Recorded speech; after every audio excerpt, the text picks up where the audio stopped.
Bom dia a todos, que eu ainda não falei bom dia, consegui cumprimentar bastante gente, mas ainda não consegui cumprimentar todo mundo. Então, bom dia a todos, uma alegria estar aqui, encontrando bastante gente conhecida e agora gente nova também, né?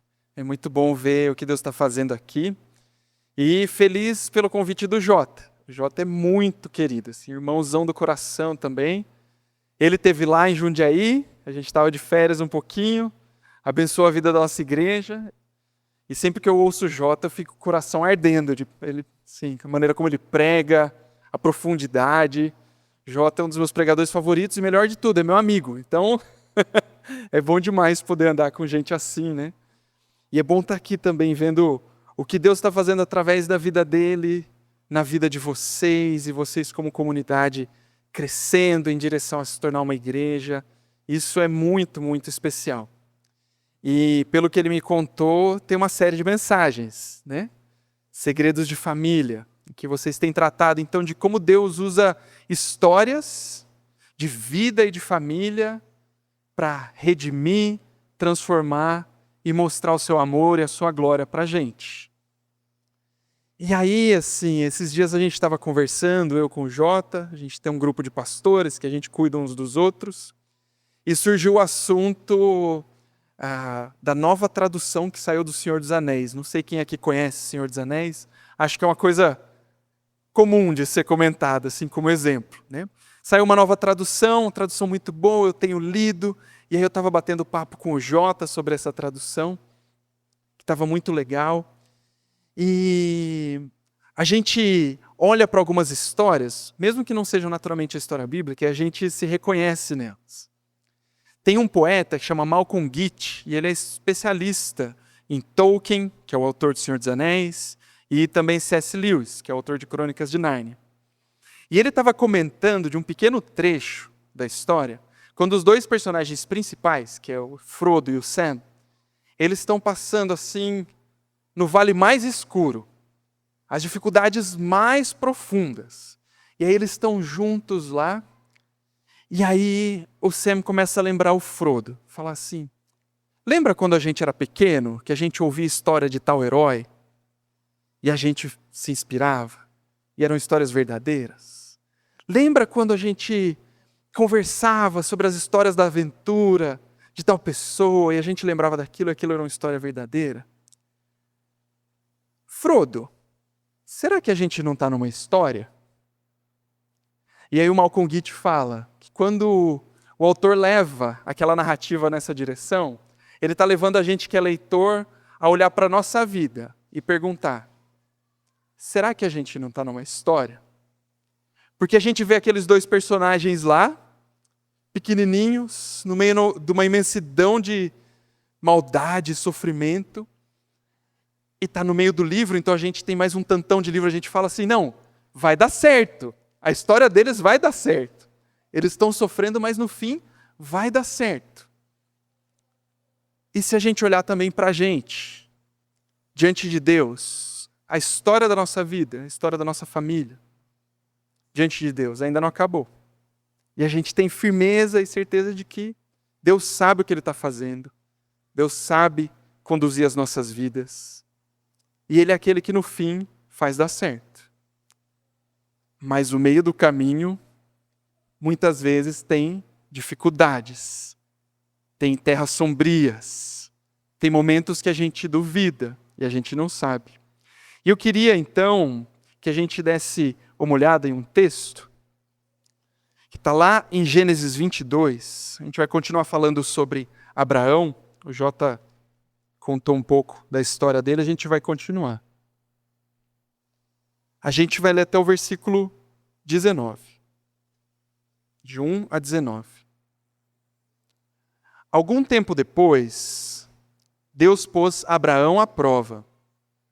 Deus o chamou pelo nome e ele respondeu, estou aqui. Então Deus disse, pegue agora Isaque, o seu filho, o seu único filho, a quem você tanto ama, e vá até a terra de Moriá. Ali na montanha que eu lhe mostrar, queime o seu filho como sacrifício.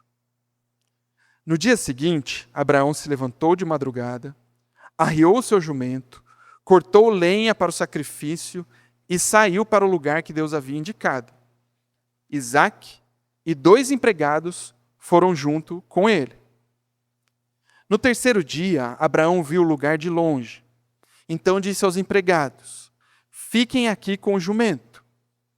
Eu e o menino vamos ali adiante para adorar a Deus. Daqui a pouco nós voltamos. Abraão pegou a lenha para o sacrifício e pôs nos ombros de Isaque. Pegou uma faca e fogo e os 2 foram andando juntos. Daí a pouco o menino disse: pai. Abraão respondeu: que foi, meu filho? Isaque perguntou: nós temos a lenha e o fogo, mas onde está o carneirinho para o sacrifício? Abraão respondeu: Deus dará o que for preciso. Ele vai arranjar um carneirinho para o sacrifício, meu filho. E continuaram a caminhar juntos. Quando chegaram ao lugar que Deus havia indicado, Abraão fez um altar e arrumou a lenha em cima dele. Depois amarrou Isaque e o colocou sobre o altar, em cima da lenha. Em seguida, pegou a faca para matá-lo.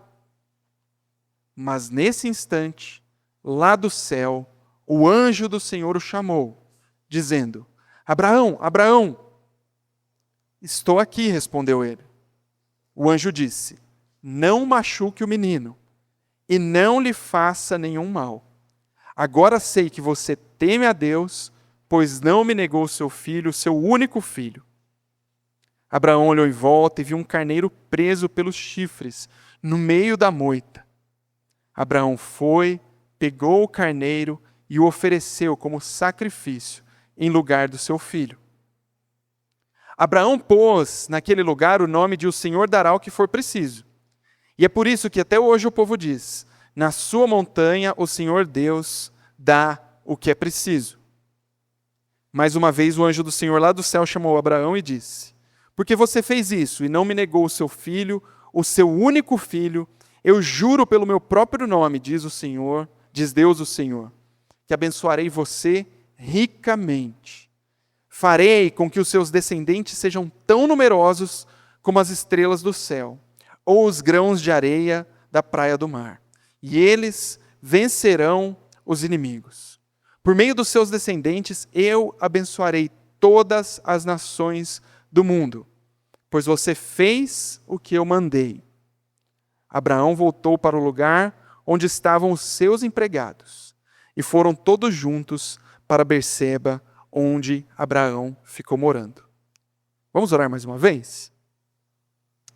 Bondoso Deus, muito obrigado por essa manhã na Tua presença e pela Tua palavra, Pai. Conduz os nossos corações à Tua vontade nesse momento. É o que pedimos em nome de Jesus. Amém.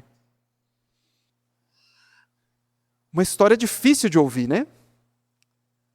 Uma história entre um pai e um filho. Hoje é Dia dos Pais, em que o pai recebe um pedido absolutamente assustador de Deus. Aqui a gente olha e vê Deus fazendo uma coisa que nos surpreende. Que pedido é esse? O que Deus está fazendo aqui?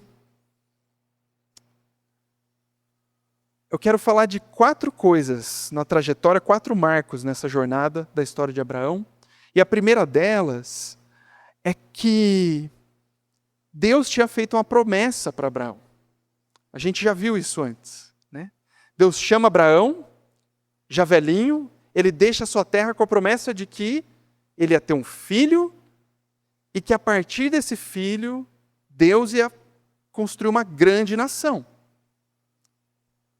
E essa promessa é maravilhosa. Ele obedece, ele passa por dificuldades, percalços, momentos de dúvida. Deus reafirma a promessa e no tempo certo nasce o filho. Promessa de que ele seria pai, promessa de que ele seria famoso, promessa de que ele seria próspero, de que uma nação ia surgir da descendência dele. E isso se cumpre. Ele se torna pai.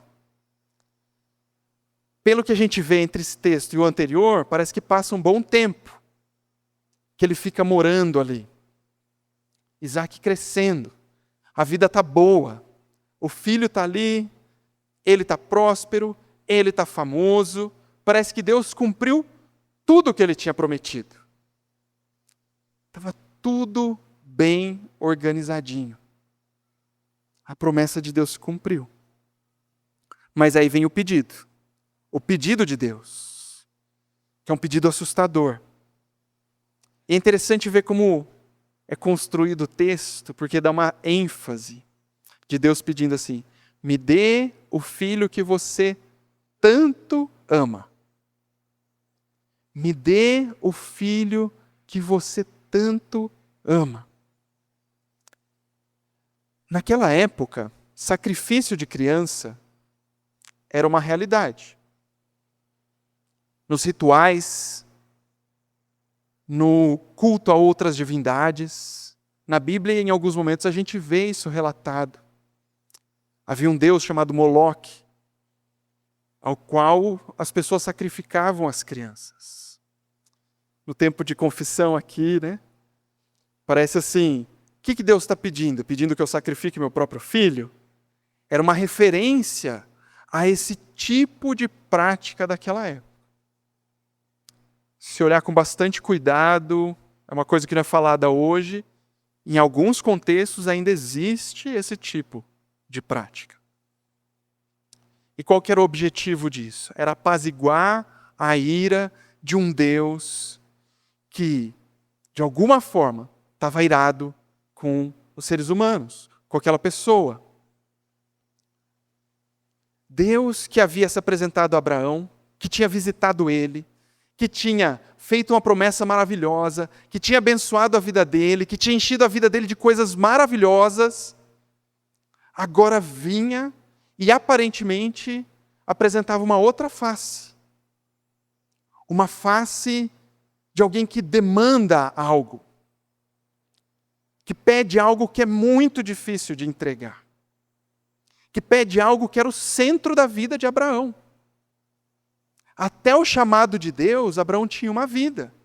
Mas depois do chamado de Deus, a vida inteira dele se organiza em volta do cumprimento dessa promessa, que era personalizada na figura de Isaac, o filho. Se o filho desse certo, tudo daria certo. Mas se de alguma forma o filho morresse, ou não casasse, não tivesse descendentes, tudo daria errado. E Deus se aproxima de Abraão, colocando diante dele uma situação que parece que tudo virou. E aí o texto mostra para a gente que Abraão ouve aquilo, ouve esse pedido de Deus, e ele faz uma coisa que, eu não sei você, mas para mim seria muito difícil. Ele obedece. Deus faz um pedido muito claro, muito direto, mas completamente absurdo dentro do que Abraão conhecia da história. E Abraão ouve aquele pedido e ele obedece. É interessante perceber que Deus faz o pedido num dia. E no dia seguinte, logo cedo, Abraão começa a organizar as coisas. Começa a preparar lenha, organizar os seus funcionários. Eu fico pensando como foi essa noite para Abraão. Será que ele dormiu? Deve ter sido uma noite horrível. Pensar que tudo aquilo que ele tinha recebido de Deus ia por água abaixo.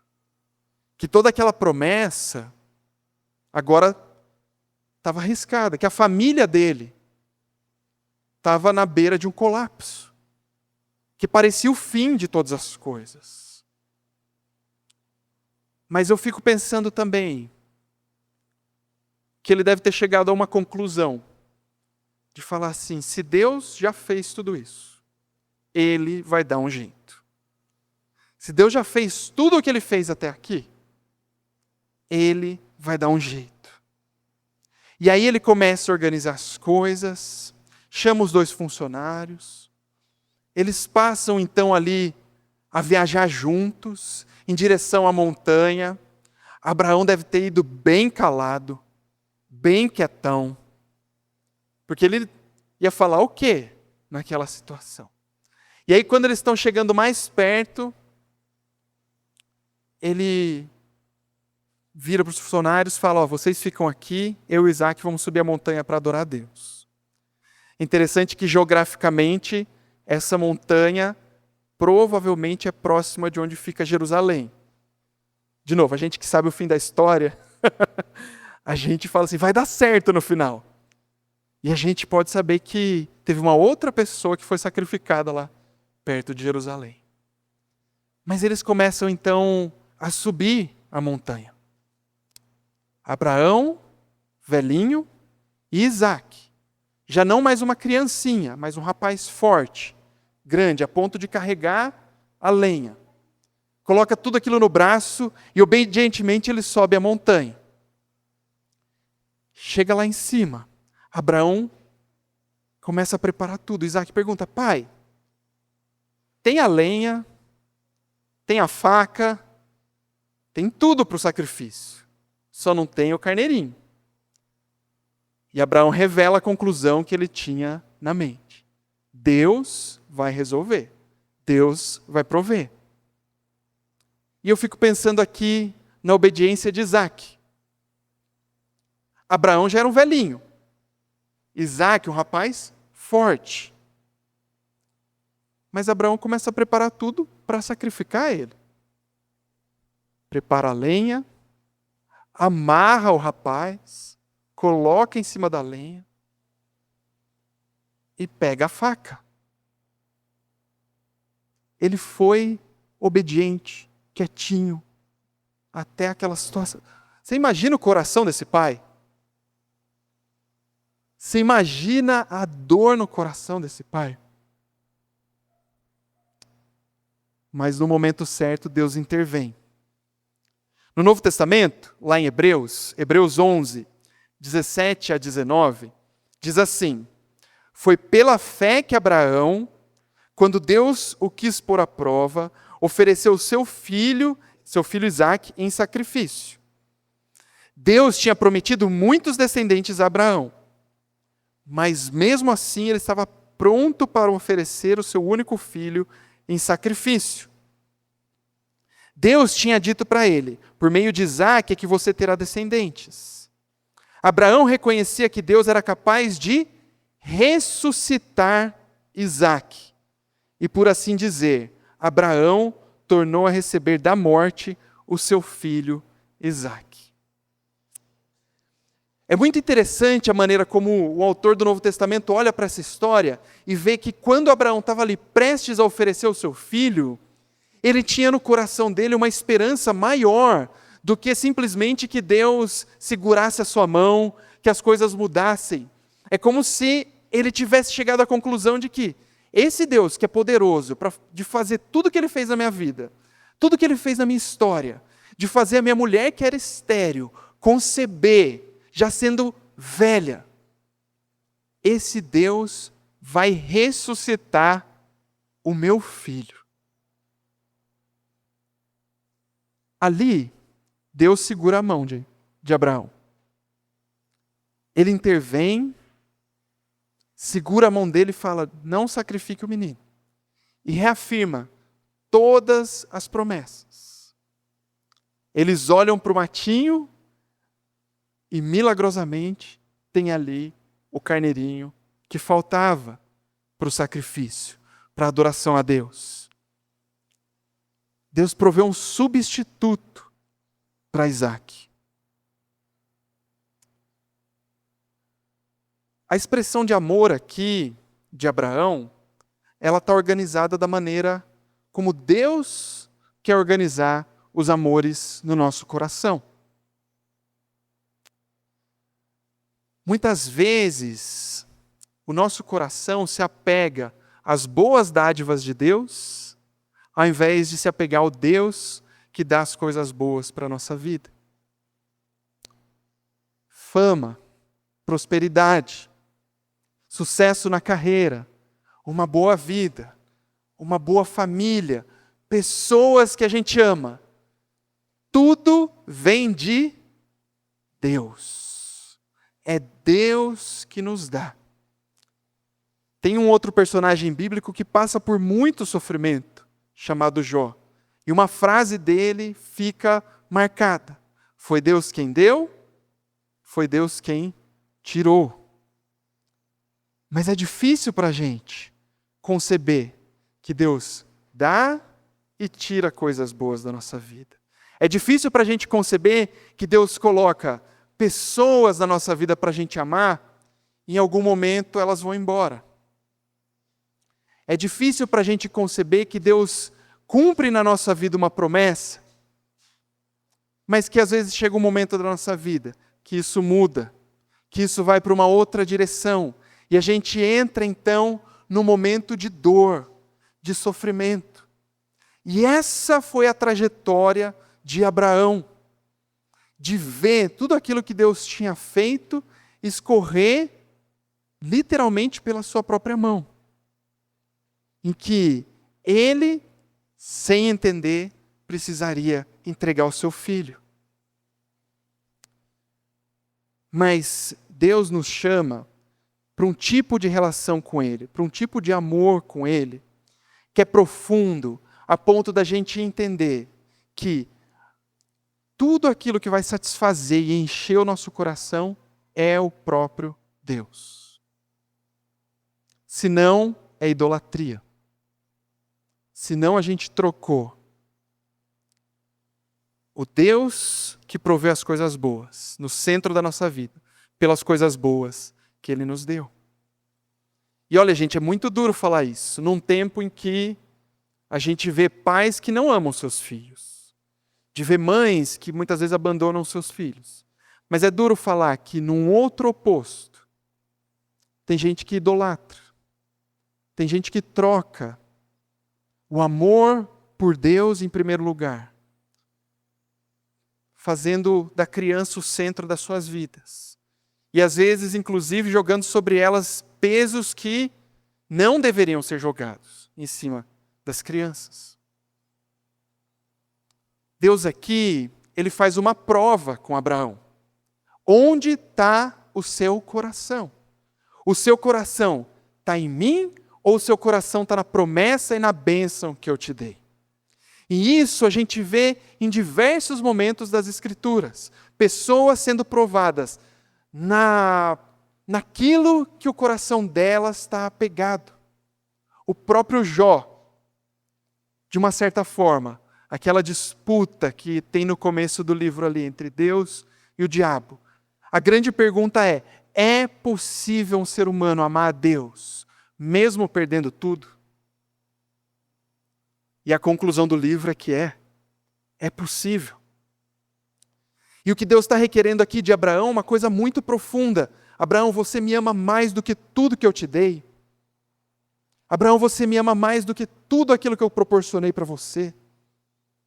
E a resposta com ação, não com palavra, de Abraão: sim, Deus. Eu te amo mais do que tudo que você me proporcionou. Ser parte de uma família, ter uma vida com Deus, é uma grande aventura. Mas tem momentos que a gente precisa parar, olhar para tudo aquilo que Deus está fazendo na nossa vida e meditar. Onde está o meu coração? Porque o que Deus requer da gente, e isso é muito duro de falar, é todo o nosso coração. Todo o nosso coração. E às vezes a gente pode ficar assim, mas será que eu não podia manter um pouquinho para mim? Deus, deixa eu ter esse cantinho da idolatria aqui, que Ele é bom, Ele me alimenta. Deus se entregou totalmente por nós. Quando o Filho de Deus foi levado a esse monte, ao redor de Jerusalém, não veio uma voz para o sacrifício. Quando o Filho de Deus foi levado ao alto desse monte, não veio uma voz dizendo assim: chega, já está provado. Deus foi até o fim, entregando o seu Filho para nós, para que Ele possa ser o cordeirinho da nossa vida, o cordeirinho da nossa história, para que Ele possa proporcionar para a gente a compreensão da profundidade desse amor, para a gente entender o quanto Deus nos ama. Aqui, Deus nos ama tanto quanto Abraão. Abraão já tinha no seu coração sacrificado o seu filho por amor a Deus. Deus sacrificou o seu filho por amor a nós, por um compromisso conosco, para nos fortalecer e para nos salvar. E aí na nossa vida, na nossa história, na nossa jornada, a gente pode passar pelos mesmos locais que Abraão passou, da promessa. A promessa de Deus para a nossa vida é de um amor profundo. A promessa de Deus para a nossa vida é de um cuidado. A promessa de Deus para a nossa vida é de um caminho com Ele que vai terminar bem. Não é verdade? Deus promete fortalecer a gente nessa jornada, com força, com resiliência e com providência também. Mas quando a gente olha para o que Deus faz ali na cruz, em Jesus, a gente percebe que não só Ele provou Abraão na fidelidade dele, mas que Deus provou o seu amor por nós. Se a gente for ser bem livre na interpretação, a gente pode perceber que não só Deus estava provando Abraão, mas que Ele estava se provando para Abraão. A Bíblia ensina para a gente não colocar Deus à prova, não é verdade? Mas e quando Deus resolve se mostrar? E quando Deus resolve amar? E quando Deus resolve, então, ensinar a gente qual é o caráter dele? O caráter dele não era de um Deus mau. O caráter dele não era de um Deus que pedia sacrifício de criança. O caráter dele é de um Deus que ama. Mas nessa jornada com Abraão, ele cumpre a promessa dele. Para nós também, existe o pedido de Deus. Me dá o seu coração. Na nossa jornada, nós vamos ter momentos também de provas. Nós vamos ter momentos difíceis. Momentos em que a gente vai se ver entre Deus e algo bom. Entre Deus e um desejo do nosso coração. Entre Deus e aquilo que a gente quer. A gente estava conversando com o pessoal antes de chegar, né, antes de a gente começar aqui o culto, contando um pouquinho da nossa história, da nossa trajetória. Os últimos 4 anos a gente morou no Canadá, estava fazendo mestrado, gostando muito do lugar, tinha uma comunidade bem estabelecida, pessoas ao nosso redor, trabalho indo bem, e a gente estava vivendo uma vida que a gente estava assim, a gente quer continuar isso, a gente quer continuar aqui. Era algo muito bom na nossa vida. E a gente tinha plano A, B, C e D, literalmente, para a nossa imigração dar certo. E a gente conseguir ficar permanentemente lá. A gente não sabia se ia ficar o resto da vida, mas pelo menos mais alguns anos era o que ardia o nosso coração. Tinha propósito. Eu estava engajado no trabalho com jovens adultos, discipulando, muito feliz. Fabi estava feliz explorando uma nova carreira. E a gente estava vivendo um momento que a gente estava assim, está muito legal. A gente quer continuar aqui. E fazendo de tudo. Trabalhava das 8 às 8, depois mais 2 horinhas resolvendo parte de migração, todos os dias. E aí Deus tirou o plano A. A gente, não, mas vai dar certo. Deus tirou o plano B. Não, mas ainda tem o C e o D que são muito tranquilos. Deus tirou o plano C. Deus tirou o plano D. Em questão assim de 5 meses, tudo aquilo que a gente tinha planejado, tudo aquilo que a gente achava que era a vontade de Deus para a gente, como uma boa vida, foi por água abaixo. E aí a gente teve que reconhecer, bom, Deus está fazendo alguma coisa na nossa história. E a gente começou a orar, conversar, chorar muito, conversas difíceis, e a gente tomou a decisão. Vamos voltar. Sim, não vai surgir um plano E, tenho certeza. O padrão está muito claro de como Deus está falando com a gente.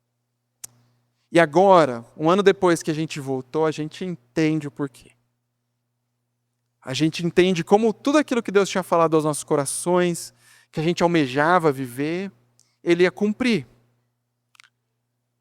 E Ele mudou a história, a trajetória de uma forma que aquilo que parecia uma dificuldade vai ser uma anedota numa longa trajetória em que no fim Deus se mostra como Deus fiel, cuidador e abençoador. Mas o que isso demanda da gente? Demanda que a gente abra a mão, que a gente entregue, que a gente obedeça, que a gente perceba o que Deus está fazendo e se submeta a Deus mesmo sem entender qual vai ser o resultado final. E eu não sei qual é o momento seu de vida.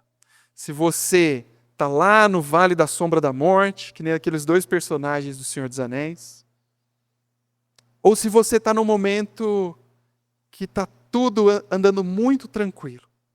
Mas o que eu queria te desafiar nessa manhã é, assim como Abraão, você colocar toda a sua vida diante de Deus, reconhecendo o que são as boas dádivas dele e quem é Ele na sua vida. Porque as boas dádivas, elas só existem porque Ele derramou, Ele entrega e Ele preserva. E você colocar a sua vida diante de Deus num sentido maior, de entender que a sua existência não é só por conta da sua família, ou só por conta da sua carreira, ou só por conta da sua comunidade de fé, mas a sua existência é porque você é filho de Deus, precioso para Ele, por quem Ele entregou o próprio Filho, para construir uma união de amor que preenche tudo que você precisa dentro do seu coração, mesmo que outras coisas vão embora. No fim, a gente sabe que dá certo. Toda vez que eu leio essa história de Abraão, eu tenho vontade de pular para o final, porque é muito difícil. Na nossa vida, tem horas que a gente tem vontade de pular para o final, quando a gente vai estar com Deus e viver plenamente. Mas a beleza da história é que ela é vivida. E nessa jornada da história, a gente vê valores como resiliência, como tentar de novo, como força, como renovo, que Deus traz para a gente. E viver essa história com Deus vale muito a pena. A história da sua vida, a história da sua família, ela é conduzida pelo melhor autor de todos os tempos, que é o nosso Deus, o nosso Salvador. Então eu queria te convidar a ter um tempo de oração agora, de você conversar com Deus, entender o momento da história que você está vivendo, o momento da história que a sua família está vivendo. Aqui a gente vê um pai e um filho tendo um momento juntos de obediência, mas com certeza eles se tornaram mais unidos por conta disso. Mas coloca diante de Deus a sua vida, a sua família, o momento que está sendo vivido. Coloca diante de Deus o seu coração. E pede para Deus sondar o seu coração. E te ajude a perceber aonde você precisa ajustar o foco do seu amor. para que você possa plenamente, junto com a sua família, viver a trajetória, a história de Deus para vocês.